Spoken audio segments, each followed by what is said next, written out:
Hello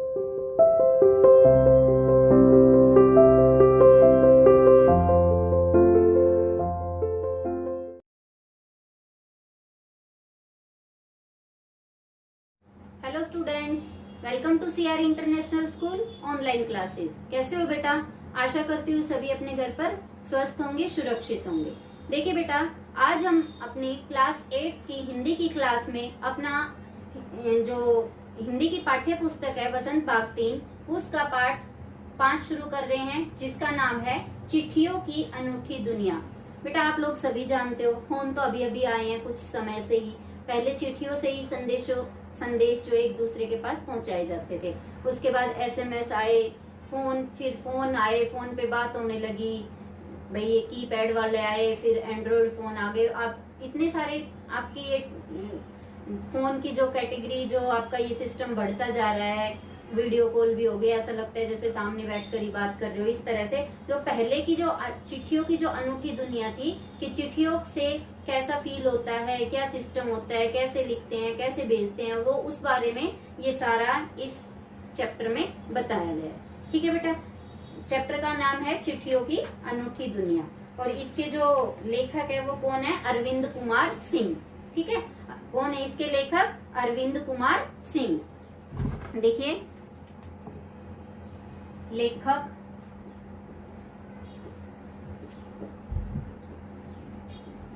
Arvind Kumar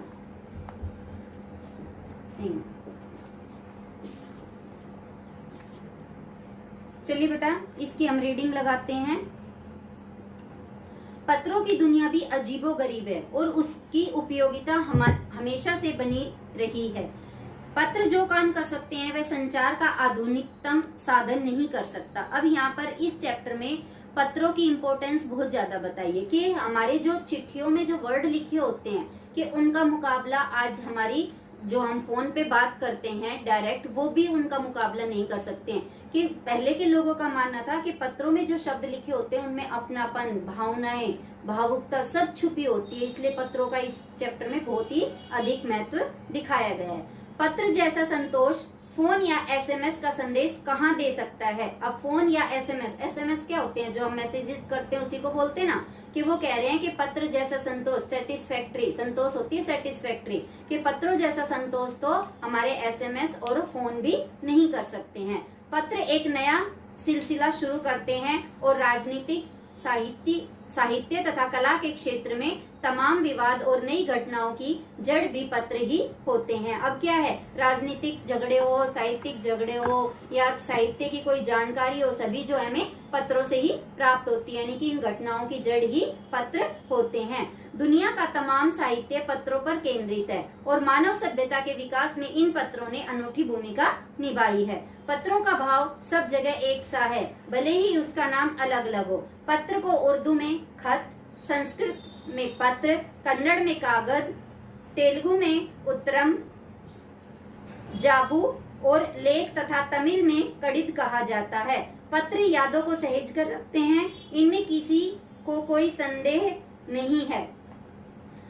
हर एक की अपनी पत्र लेखन कला है और हर एक के पत्रों का अपना दायरा। दुनिया भर में रोज करोड़ों पत्र एक दूसरे को तलाशते तमाम ठिकानों तक पहुंचते हैं। अब क्या है कि पत्रों के जो संदेश होते हैं उनमें जो हम बात कहना चाहते हैं वो शब्द ही कह डालते हैं। इसका ये मतलब है जो अभी अभी लाइन कही गई है उसका।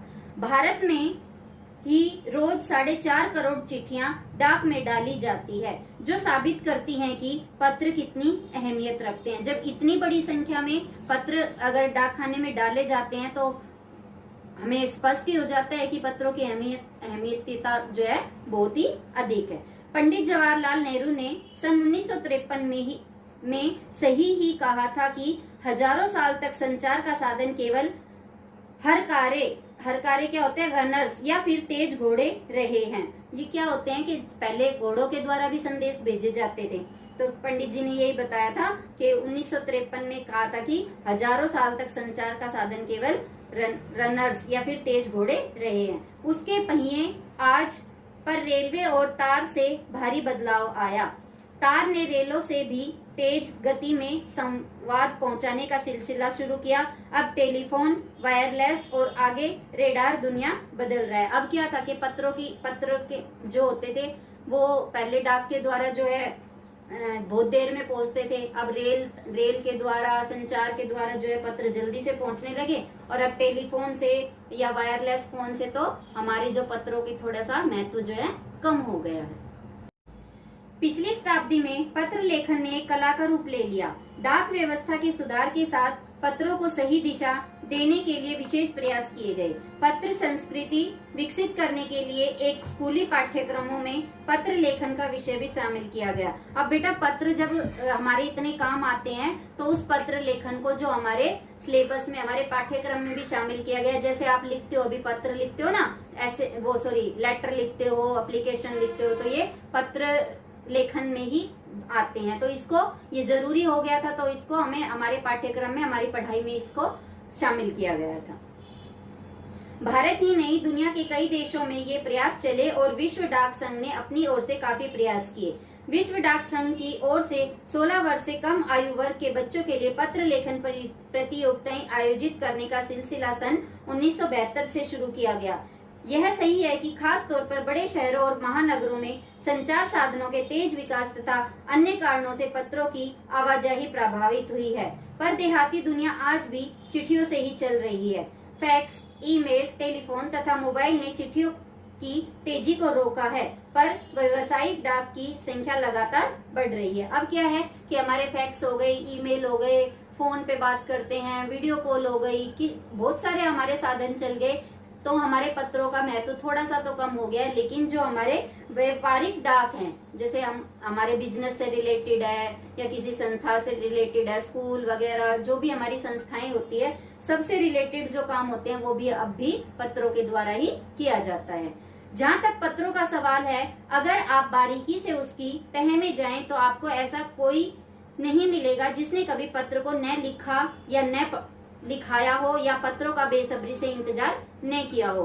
हमारे सैनिक तो पत्रों का जिस उत्सुकता से इंतजार करते हैं उसकी कोई मिसाल ही नहीं। एक दौर था जब लोग पत्रों का महीनों इंतजार करते थे, पर अब वह बात नहीं। परिवहन के साधनों ने विकास की दूरी बहुत घटा दी है।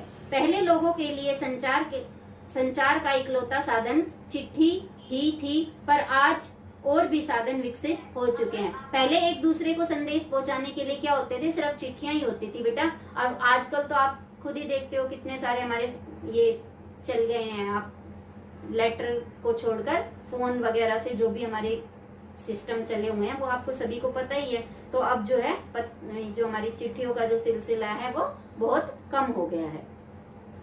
आज देश में ऐसे लोगों की कमी नहीं जो अपने पुरखों की चिट्ठियों को सहेज कर और संजोकर विरासत के रूप में रखे हुए हो, या फिर बड़े बड़े लेखक, पत्रकारों, उद्यमी, कवि, प्रशासक, सन्यासी या किसान, इनकी पत्र रचनाएं अपने आप में अनुसंधान का विषय है। अगर आज जैसे संचार साधन होते तो पंडित नेहरू अपनी पुत्री इंदिरा गांधी को फोन करते, पर तब पिता के पत्र पुत्री के नाम नहीं लिखे जाते जो देश के करोड़ों लोगों को प्रेरणा देते हैं। पत्र को तो आप सहेज कर रख लेते हैं, पर एसएमएस संदेशों को आप जल्दी ही भूल जाते हैं। कितने संदेशों को आप सहेज कर रख सकते हैं? तमाम महान हस्तियों की तो सबसे बड़ी यादगार या धरोहर उनके द्वारा पत्र लिखे गए पत्र ही हैं। भारत में इस श्रेणी में राष्ट्रपिता महात्मा गांधी को सबसे आगे रखा जा सकता है। अब यहाँ पर क्या बताया बेटा कि पत्र जो होते थे पहले के टाइम में, जब पत्र लिखते थे, चिट्ठियों को तो हम लिख सकते हैं। चिट्ठी कितनी होती, इतनी पतली सी होती है, और कई कई महीनों में एक एक पत्र आता था पहले तो हम उनको सहेज कर रख सकते हैं, यानी कि सहेज कर मतलब संभाल कर रख सकते हैं। तो हम किसी की भी बात को सहेज कर संभाल कर रख सकते हैं। लेकिन जब आप फोन करते हो तो वो डायरेक्ट आप बात करते हो तो वो तभी की तभी समाप्त हो जाती। ऐसे ही आप मैसेजेस करते हो, उनको कितने टाइम तक, थोड़े टाइम तक रख लोगे। जब बहुत ज्यादा हो जाते हैं तो हमें हटाने पड़ते हैं, डिलीट करने पड़ते हैं। तो पत्रों को सहेज कर रखा जाता है और फोन या एसएमएस को नहीं। तो बेटा ये आज मैं आपको ये चैप्टर जो 5th था आधा पढ़ दिया है, आधा हम कल की क्लास में पढ़ेंगे। तब तक के लिए bye, have a nice day.